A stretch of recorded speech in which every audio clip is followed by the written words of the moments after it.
going to spend up big on a venue in the city, but unfortunately Michelle took all the cash he'd saved up for that. So I'm just going to go over a few of my experiences through the years with Chris Fitzgerald. Take a photo. Fitzy, first of all, I'd like to congratulate you. I'd like to congratulate you, Fitzy, on retiring before the age of 40. You're the envy of us all. Fitzy grew up in the tough streets of South Coogee, where he attended Coogee South Public School. Yes, you heard right, Coogee South Public School, not South Coogee Public School. I mean, what hope did Fitzy have if the school name was dyslexic to start off with? I believe the fact that he went to school with all the kids from the households led to his social worker diagnosing him with the unfortunate long-term disease we all know he suffers from, Homo thrifty tight-arseness. But a bit more on that later on.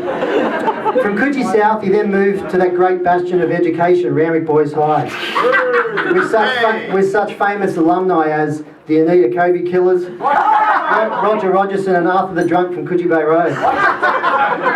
It's here that Fitzy honed in his core skills that we still see today. He learned how to make a bong out of an orchard bottle from the Aussie kids, the importance of property acquisition from the Greek and Italian kids, and how to work a karaoke machine from the Asian kids. From all accounts, the recent 20-year reunion was a corker, except numbers were a bit down because all of cell block H from Long Blake. Fitzy loved high school so much he did his HSC twice. I don't think it was because he focused on sport more than study the first time round. I think it was so he could hold on to his student concession travel card as long as possible, or it could have been so he could go to schoolies twice. Still, that doesn't explain why he was a toolie 5 years running. He then went on to the Uni of New South Wales to study accounting. At the advice of his student counsellor, he decided to go for an occupation that matched his personality. So it was at uni and Randwick Rugby Colts where I first met Fitzy. He'd rock up to training riding a posties motorcycle, which was a loan from what he hoped to be his future employer. He so loved riding that bike with the feeling of the wind through his bald spot. I have to admit though, Fitzy was an excellent footballer. Hard as nails and fast. So fast that when he ran, his hair would fall out along the way. Unfortunately, it never grew back. But in all seriousness, I actually think that Fitzy still has hair. It's just that he shaves it to save money on shampoo and conditioner. Or it may be that he shaved it when he was 20, so he could put on a girl's wig, because girls drank for free on Tuesday at Archie's. Before our games in the dressing room, I often wondered how Fitzy got himself motivated to put on the big hits. Because when we're all shouting and smashing the lockers, he'd be sitting in the corner reading the program. He played winger on the field and professional wingman off the field for most of the blokes in this room tonight.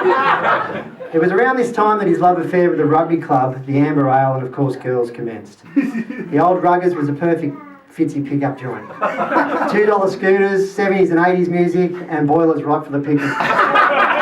Those were the days.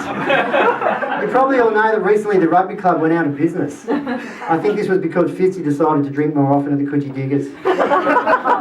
We also did a bit of beach sprinting at Bronte for a while and have played about 1,000 games of touch together. I was one of the UFOs that played in the family touch team, and by UFO I mean unidentified Fitzgerald offspring. One year Fitzy arranged for a touch of class brothel to be our sponsor and provide the man of the match award each week. Needless to say, Fitzy got the club record for the most strides that season. Fitzy has always seen himself as a bit of a ladies' man. I believe Fitzy's first sexual experience resulted in her saying, "Oh look, just get off me, will you?" The accounting degree has certainly come in handy for keeping a ledger on the number of breakups he's had. Like Nicole, who bossed him around like she was his mum. Felicity, whose biggest mistake was to mention the C word, commitment, in the first month of their relationship.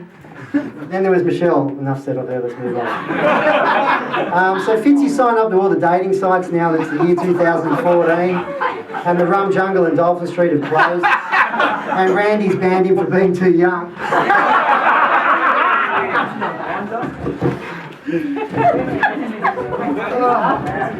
He's on all the dating sites, RSVP, eHarmony, hornyhousewives.com.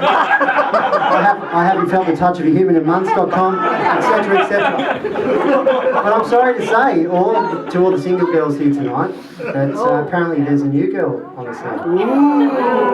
A paramedic of all people, which will certainly come in handy once you go to a music festival with him. Fitzy, I'm sure you'll find the perfect girl soon. Someone who likes the races, is okay with every second week being a boys' weekend away, likes to travel all over the world whenever he wants at the drop of a hat, can cook in a $20,000 kitchen which only being used to cook McCain's pizza for one,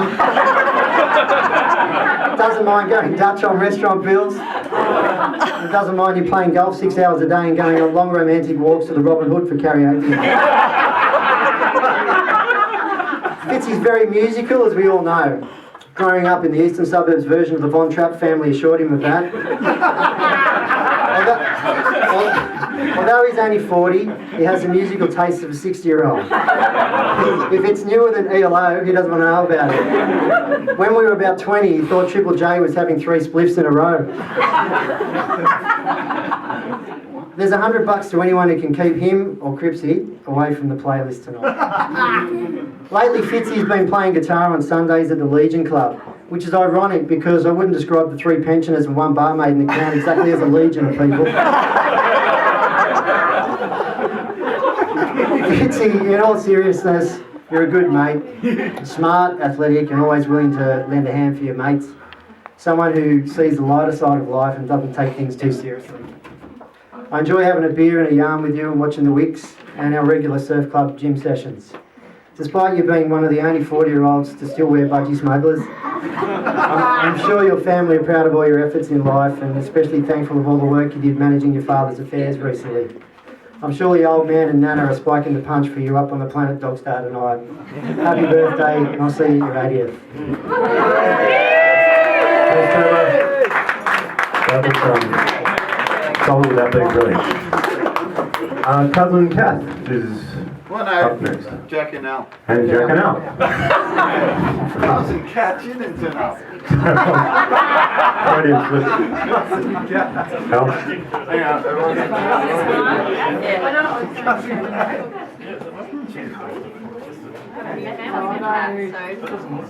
Cousin Cat is here. What's the song again? It's on, isn't it? I don't even know. Tap it. Oh, the other one.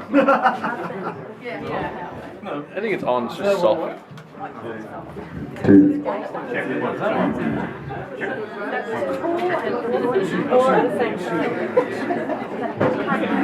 Jack's going to do a quick break dance while we do this. Well done, mate.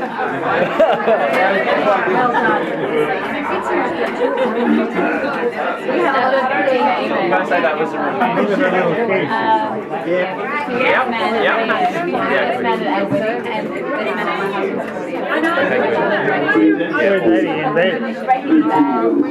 I'm really happy with that. Enlightening and hilarious. You keep them for me. So No, I don't identify So Al and Chris. Yeah, we were all really good singers. Chris not so much, but most of the Fitzgeralds are pretty good at singing. Ready? Yeah, We're ready. Be quick. Hang on. Should we do a different song?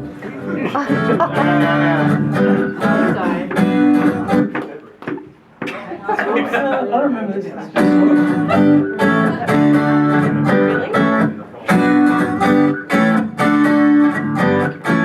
Let's get up around midday.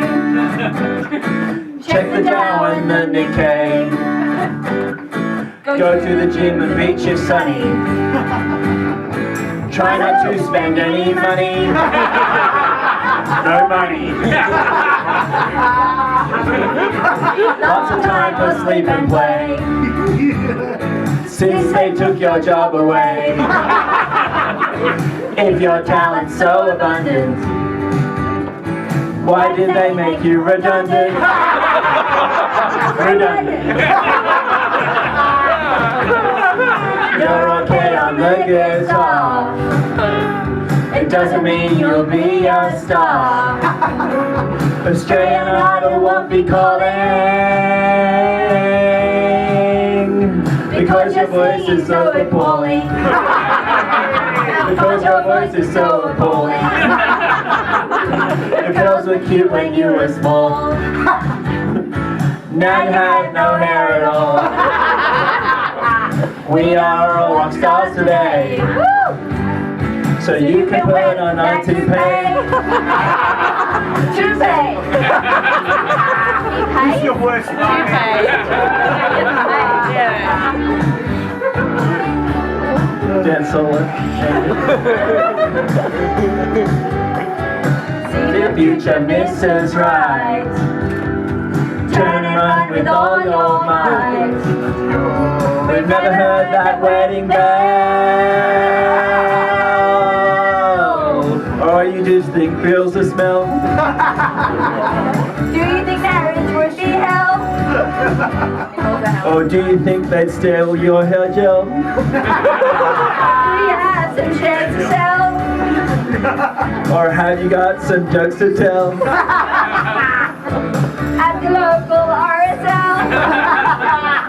Perhaps a song or two as well. We just wanna wish you well.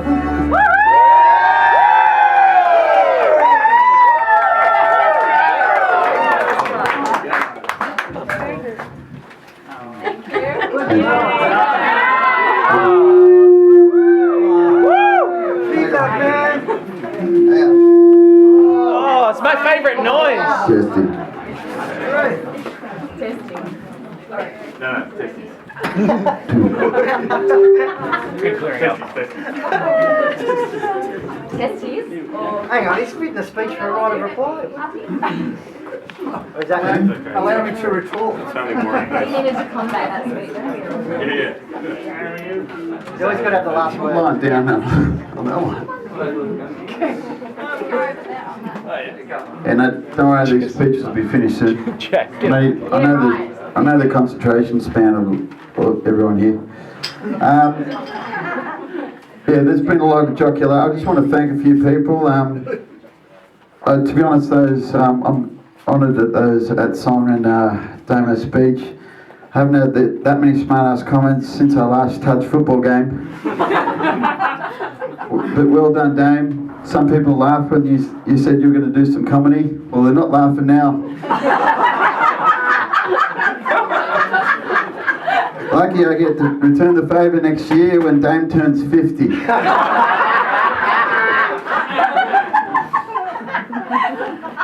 It's true what they said. Some of it's true. I've hung around with a lot of shady people. Losers, nerds, drunks, drug addicts, you name it. But to have you all here tonight is pretty special.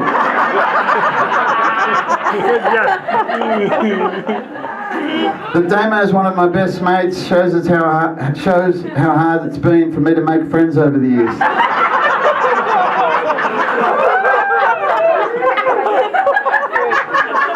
I'll always be grateful to grow up in this house with my mother, who raised me as an only child, which really annoyed my brother and sister. Childhood was a bit like that song, Stuck in the Middle with You. Had a clown to the left of me and a Jackie to the right. We could have been a great rock star family if they weren't tone deaf. I'm glad the extended family have turned up tonight after mourning a few deaths recently. First it was Dad that died about 2 years ago, then Nana died 2 weeks ago, then Al and Jack died about 2 minutes ago on stage.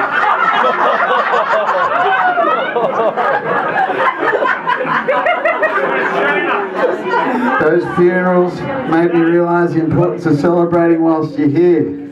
Because when you're gone, they use all your money for a piss-up whilst you're in a casket.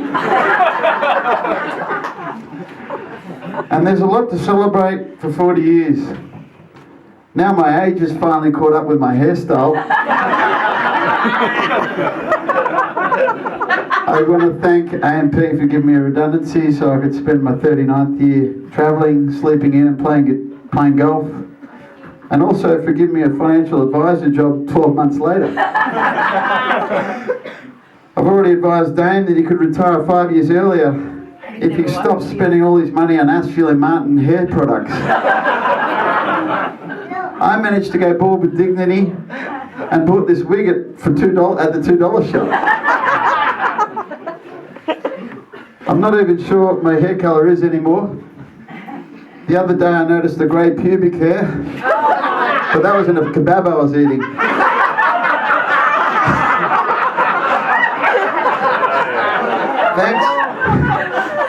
Thanks to Mum for letting us use the house again. Blokes like Sharrett, Tyrrell Pettit, Nando will remember attending my 21st here. If they weren't all severely brain damaged from drinking the cocktails Dad spiked with ethanol. But I think I've come a long way since my 21st. Back then I was single, drinking too much, and getting $8 an hour scanning groceries at Coles Bondi. 19 years later, I'm single, drinking too much, but when I go to Coles Bondi, they make me scan my own groceries for free.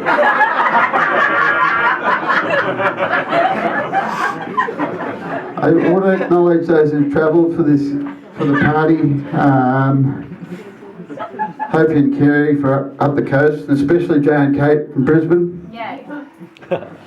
I was nervous about Hopi and Jay coming, as they were the idiots that hired the stripper for my 21st. Hope where are you? Well done, mate. Jay's a schoolmate, but his wife is born and bred Queenslander. Kate, with only one state of origin win for 9 years, it's impossible to denigrate you banana benders. For all the other Queenslanders here, denigrate means to put down.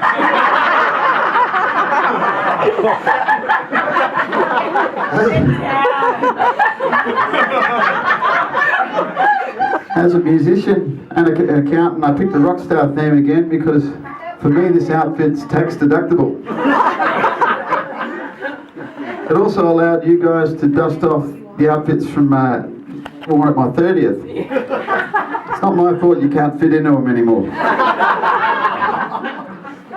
The catering has definitely improved since my 30th when Kieran and Alicia burned all the pastizzis.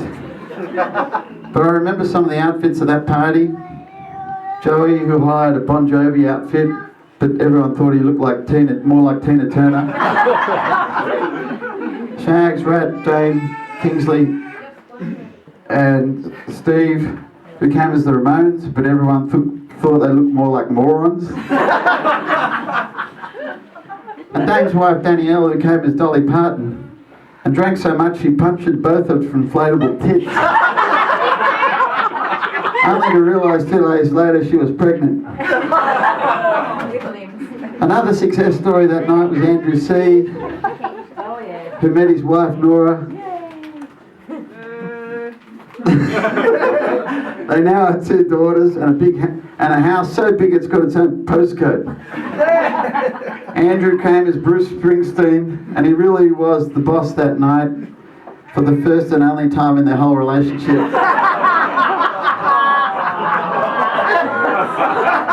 I want to thank Tom. Tom reckons he's doing the music again if he can work out how to use iTunes. So you can expect every 5th song to be Jesse's Girl. But Tom, he's actually a legend down at Randwick Rugby. Yeah. Not only does he hold the club record for most tries scored, but also for most tackles missed. Too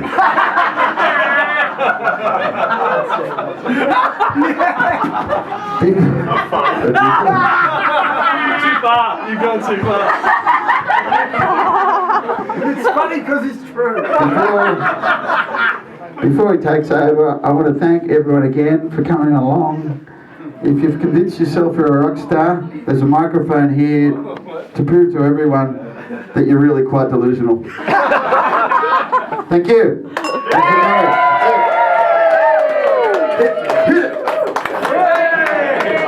I might just go out happy birthday for a sec. Yeah. So on the 1, 2, 3. Happy birthday to you.